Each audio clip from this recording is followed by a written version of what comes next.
좋겠다는 생각이 들기도 합니다. 제가 감독님한테 한 가지 여쭤본 후에 관객분들이랑도 같이 이야기를 나눠보려고 하는데요. 저희가 질문 주신 분들께 사인 포스터를 또 준비했다고 해요. 시간이 닿는 한 질문을 좀 받아보고 전달 드리도록 하겠습니다. 아시는 것처럼 이 작품은 DP와 지옥을 제작한 클라이맥스가 단편을 시리즈화로 하는 굉장히 도전적인 시도를 한 작품이에요. 원작이 가지고 있는 굉장히 강렬한 흡입력과 힘이 사실은 장르물로 바뀌면서 여기 계신 네 분의 연기도 마찬가지고 함께 출연했던 배우분들의 합도 굉장히 중요한 부분이었을 텐데 거기에 더해지는 게 입이 떡 벌어지는 영화 미술이었어요. 세트라든지 소품이라든지 그런 부분들이 이 이야기를 어디까지 끌고 내려갈 수 있는지 어디서부터 다시 끌고 올라올 수 있는지를 좀 보여주는 환경을 만들어내셨다는 생각이 들었고 특히 그 이제 세 분이 이거 약간 인디아나 존스 같기도 하고 갑자기 뭔가 모험담이 되기도 하는데 그런 부분들에서 굉장히 잘 무너진 그런 구조들이 큰 역할을 하더라고요. 감독님 그 부분에도 공을 많이 들이셨을 것 같은데 영화 미술이랑 세트 같은 부분들에 대한 얘기 한번 여쭤보고 싶습니다. 사실은 이제 이 모텔이 과연 어떻게 생겼을까에서부터 접근을 했던 것 같아요. 시나리오를 쓸 때부터 이 모텔 사람들이 과연 얼마나 있을까? 여기 밑에 층에는 어떤 사람들이 있고 뭐 그런 것들을 상상하다 보니까 자연스럽게 이제 어떤 구조들이 좀 떠올랐던 것 같은데요. 지진이 나면서 어쨌든 지진 나는 거는 이제 처음부터 좀 정해져 있던 설정이긴 해요. 이제 기획 단계에서 이렇게 인물들한테 어떤 천벌 같은 느낌으로 지진을 내면서 이 이후에 어떻게 흘러가는지를 좀 만들어 보자에 대한 게 있었어가지고 지진 나면서 어떤 구멍이 생기잖아요. 구멍이 사실은 어떻게 보면 되게 좀 비현실적이어 보일 수 있겠지만 사실 이 아까 말씀하셨던 어떤 하강과 상승의 어떤 이미지들을 만들어내는데 좀 필수적인 부분이었던 것 같아요. 그래서 그런 어쨌든 이제 지하로 떨어져서 다시 올라갔다가 또 의도치 않게 또 다시 내려가는 상황들도 생기게 되고 이런 부분들이 있는데 그런 부분들을 상상을 하면서 이제 자연스럽게 이제 어떤 층수들이 구성이 됐었던 것 같고 이를테면 2층 같은 경우는 보시면서 눈치를 채셨을지 모르겠지만 이제 설정상으로는 이제 그 콜센터에 갇혀서 일을 하고 있던 사람들이 지내던 어떤 숙소 같은 곳이었고 여기에 온 사람들은 그런 걸 모르고 그냥 계단을 통해서 오르락내리락 했었겠죠. 그런 공간들이 숨어있는 모텔이라면 되게 이상해 보이고 재밌을 수 있겠다. 뭐 그런 생각들이 있었던 것 같아요. 예를 들어서 지하실 같은 경우도 사실은 어떤 시체들이 이제 나오게 될 텐데 이걸 과연 어떻게 처리했을까 이런 상상들을 하면서 좀 생각을 했던 것 같습니다. 네. 굉장히 인상적인 작업이었다는 생각이 들고요. 4부에서 6부까지도 또 우리가 지금까지 못 봤던 장면들이 나올 것 같아서 그런 부분들을 저도 너무 기대를 하고 있습니다. 근데 이제 객석에 계신 분들 손을 먼저 가운데 분이 들어주셨는데 망원경 같은 거 가지고 계신 분이 있거든요. 네, 망원경이 아닌가요? 네. 네, 네, 잘 봤습니다. 사실 이게 최근 트렌드가 좀 영상이 짧게 편집된 영화들로 좀 관객들이 좀 쇼 컨텐츠들을 많이 즐기다 보니까 사실 이 긴 영상을 롱테이크로 치기 조금 어려울 수도 있다고 생각되는데 특히 이렇게 큰 스크린으로 보면 저희가 집중을 할 수 있지만 OTT나 조금 화면으로 봤을 때는 사실 약간 긴 영상은 단점이 있을 수 있다고 생각하거든요. 이러한 점을 좀 극복하기 위해서 조금 더 신경 쓰신 점이 있다면 조금 알려주시면 감사하겠습니다. 네, 감독님. 제가 답변하면 되는 거죠. 사실 보시면서 느끼셨겠지만 상당히 대사가 많아요. 이를테면 조금 아까도 얘기를 하셨는데 과연 영문 자막을 어디까지 할 것인가 정도의 얘기까지 나왔었는데 사실은 저희도 이제 제작을 하면서 그런 부분들에 있어서 되게 좀 우려가 많았었고 한데 이제 어쨌든 연기적으로 많이 커버를 해야 되겠다라는 생각들이 들었었고 그래서 이제 캐스팅에 되게 공을 많이 들였는데 제가 생각했던 대로 캐스팅이 잘 돼서 저는 너무 다행이었고요. 그런 어떤 사실 어떤 중간에 만담인 듯 아닌 듯 하는 부분들도 있는데 그런 게 자칫하면 만담처럼 보일 수 있는데 그런 부분들이 되게 자연스럽게 흘러갈 수 있게 연기를 해주신 저희 배우분들께 너무 감사를 드리는 부분이 있고 사실 뭐 연기와 대사로 사실 그런 점들을 극복하려고 노력을 했다 뭐 이런 것들이 있겠고요. 또 한 가지는 이제 카메라가 사실 제 자의적으로 유용하지 않도록 제가 좀 세팅을 계속 하면서 시나리오를 썼어요. 인물들 주변을 계속 맴돌면서 계속 얼굴들을 보여주고 이런 부분들에 있어서 연출적으로 좀 신경 썼던 것 같습니다. 여러분은 굉장히 컴컴한 상황, 극장 상황에서 영화를 보셨잖아요. 시리즈를 관람하셨는데 저는 집에서 봤는데 진짜 어떤 빛도 안 들어오게 암막 커튼 다 치고 굴처럼 해놓고 보니까 더 재밌더라고요. 그러니까 밝을 때 보지 마시고 진짜 캄캄하게 해놓고서 그 앞에 막 과자 같은 것도 안 보일 정도의 그런 상황에서 보시면 이 밀실 심리극이 좀 더 와닿으시지 않을까 생각이 듭니다. 그리고 네, 이쪽에 진성규 오빠 잘생겼어요 하트, 박형수님 실물이 더 멋져요. 그 다음에 잘 안 보이네요. 네, 그렇게 해주신 분께 드리겠습니다. 저는 사실 태어나서 GV 시사회가 처음이거든요. 그래서 너무 뜻깊은데 남편이랑 같이 왔어요. 개봉 전에 볼 수 있어서 너무 영광이고, 개인적으로 이제 이 각 화를 원테이크로 찍으셨다고 저는 오늘 와서 알았거든요. 배우 네 분께서 혹시 찍으실 때 가장 힘들었거나 재밌었던 화는 어떤 부분이었는지 좀 궁금하거든요. 뭐 화가 딱 나뉘어 있지 않더라도 뭐 저희가 봤던 1화부터 3화 안에 생각하시는 장면이 있을 수도 있고, 만약에 없다면 뭐 몇 화가 나눠 있는지 모르지만 4회부터 6화까지 어느 화를 눈여겨봤으면 좋겠는지 알려주셨으면 좋겠어요. 네 분께 다 여쭤보시는 건가요? 시간이 된다면 다 여쭤보고 싶은데 네. 일단 그럼 진성규 배우님 얘기부터 듣겠습니다. 네, 이게 저희도 이런 질문들 어디가 좋아요? 이렇게 질문들 요 근래 많이 봤는데, 사실 이게 저희가 길게 찍다 보니까 한 번 테이크가 보통 10분, 15분 하다 보니까 이게 어디가 좋다라고 얘기할 수 없을 정도로 전체가 다 기억이 나거든요. 그래서 뭐 진짜 뭐 공들여서 모든 테이크가 다 공들여서 찍었기 때문에 이게 스태프분들이랑 다 같이, 근데 뭐 진짜 꼽아 보세요. 뭐가 있을까요라고 했을 때는 제가 좀 전에 야이 미친 띠띠야 마지막 한 다음에 그 뒤에 저희 패닝룸에서 했던 그 대사의 부분이 저한테는 좀 굉장히 좀 기억에 남는 그 얘기예요. 왜냐면 한 번에 오케이가 됐거든요. 그 길었던 그 씬이 한 번에 오케이가 됐는데, 저는 그거를 좀 기대하고 있긴 해요. 보고 싶다. 어떻게 나왔는지.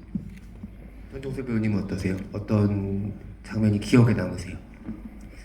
저는 1화 에서 모텔 방에서 선배님 처음 만나고 그때 이제 7만 원?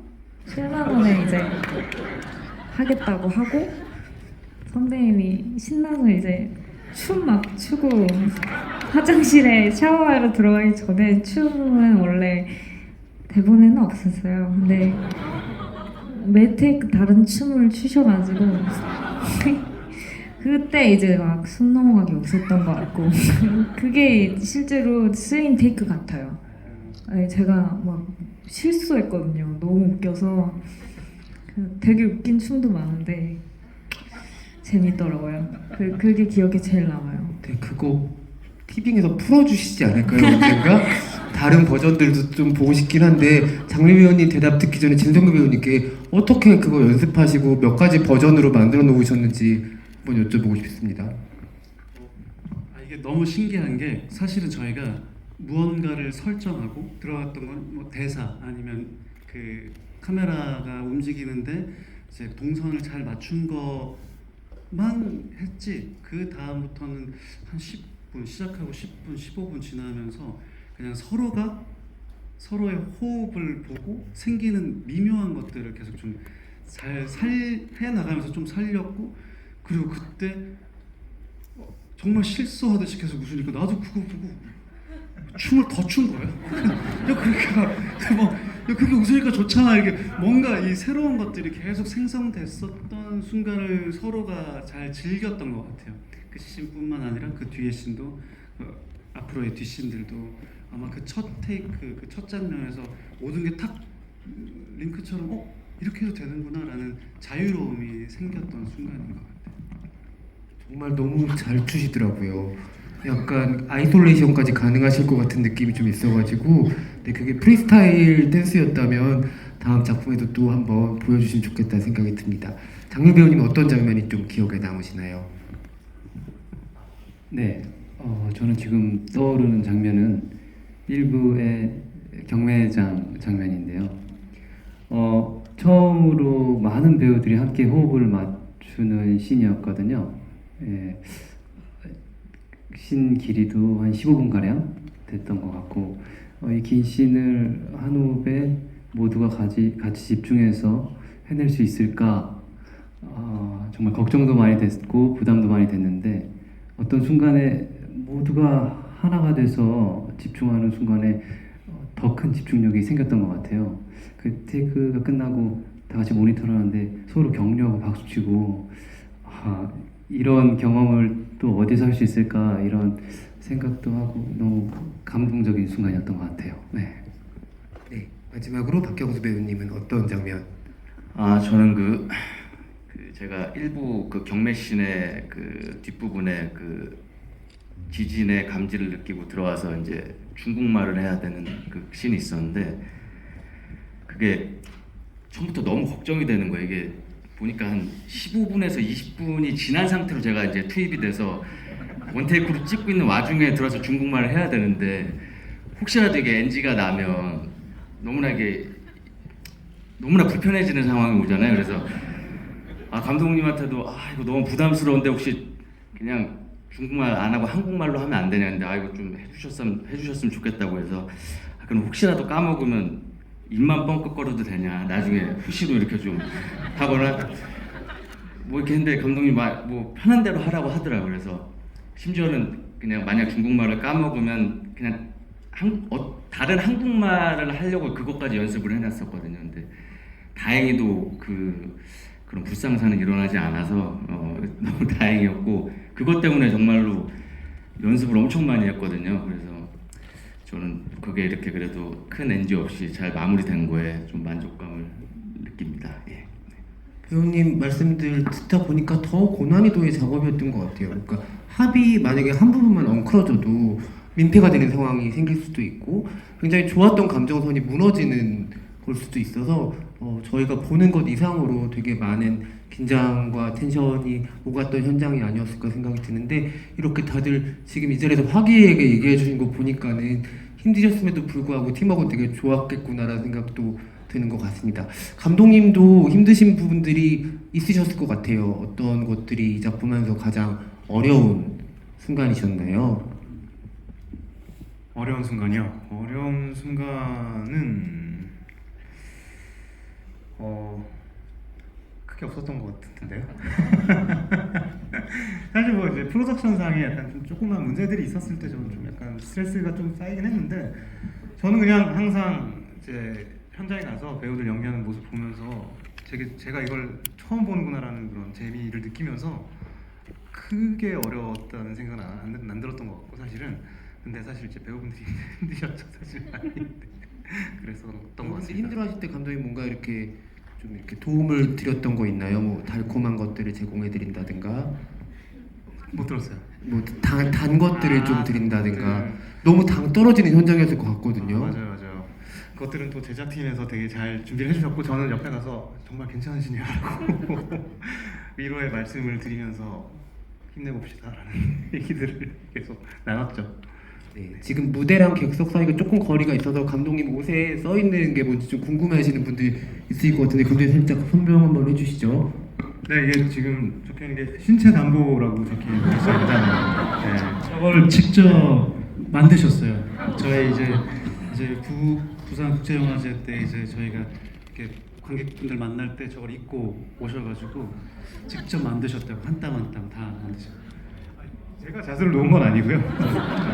맡겨서 네, 했습니다. 근데 정말 이렇게 영화 현장에서는 정말 약간 멋지게 입고 다니실 수 있지만 중화권에는 안 입고 가시면 좋겠다는 생각이 듭니다. 너무 위험한 옷인 것 같아요, 감독님. 저도 그렇게 느끼고 있습니다. 네. 중학관에는 뭐 혹시 영어라든지 뭐 약간 이렇게 네, 알겠습니다. 또 다른 관객분 이야기도 좀 앞쪽에 저기 저 요새 핸드폰이 너무 좋아가지고 저런 분들이 자꾸 눈에 들어오네요. 티빙 오리지널 최고.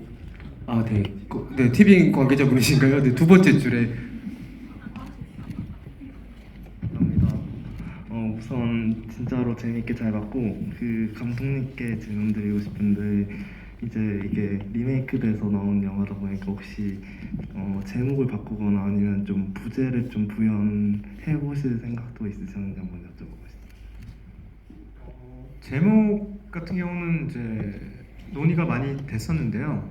사실 뭐 어떤 여러 가지 제목들이 좀 있었는데 결과적으로는 그냥 기존 제목이 제일 잘 붙는다라는 얘기들이 있었고, 사실 저도 아까 한번 말씀드렸던 것처럼 원작에서 되게 큰 의미를 지녔던 어떤 몸값이라는 그런 제목을 시나리오 안에도 좀 끌고 가고 싶은 마음이 있었던 것 같아요. 그래서 몸값으로 결정이 됐고요. 부제 같은 경우도 되게 사실 고민이 많았어요. 사실 저는 개인적으로 좀 여러 가지 안들을 생각을 했었는데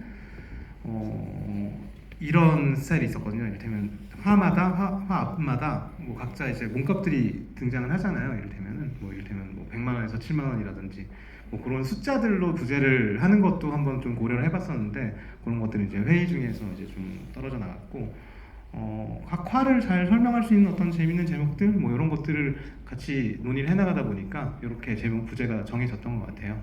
제가 요거 몸값 캘리그라피를 전에 썼었는데 그런 스타일로 부제를 계속 써보고 싶어가지고 그런 작업들은 좀 제가 좀 했습니다. 네, 보시고 나면 몸값 이외에는 사실 다른 제목이 생각이 안 나는 것 같아요. 어떤 부제가 붙었더라도 제목이 워낙 강렬하고 아주 많은 이야기를 담고 있는 제목이어서 제목은 지금이 최선이라는 생각이 듭니다. 네, 그 플랜카드들 좀 많아가지고 잠깐 읽어드리면 좋을 것 같아요. 지금 장률 내가 날 낳을 걸. 네, 내가 낳을 걸. 근데 점점점이 왜 이렇게 많아요? 장률 점점점 내가 낳을 걸 점점점 있고 진짜 제 스타일이에요 진성규도 있고요. 장률 멋지다도 있고요. 여기 진짜 느리게 지나가네요. 장률 오늘 완전 딸기 공주. 네. 장률 배우님 오늘 딸기 공주라고 네, 하십니다. 많은 분들이 배우님들 뵙기 위해서 이 자리 와주셨는데 저희 오늘 이 자리에 오신 거 되게 큰 행운이잖아요. 금요일에 공개되기 전까지 그냥 보시고 집에 가서 같이 온 사람이랑 재밌었다고 하지 마시고 SNS 같은 데도 올려주시면 아마 찾아서들 보시고 되게 기뻐하실 것 같거든요. 고생 많이 하셨던 작품이니까요. 여러분들도 여기서 미처 못 들려주셨던 후기들 남겨주시면 감사할 것 같습니다. 네, 이쪽으로 가볼게요. 제일 앞줄 작품 보시느라고 고생하셨을 것 같은데 네. 님이 그 콩팥이 포스트잇이라고 한 게 너무 웃겨가지고 그 배우님들이 전정선 배우님이랑 진성규 배우님이 생각하는 명대사는 어떤 건지 궁금합니다. 아, 명대사.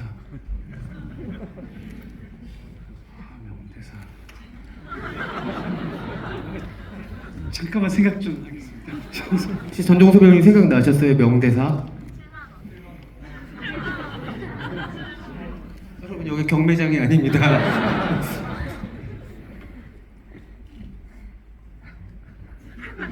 명대사에 좀 욕도 있고 그래서 그쵸?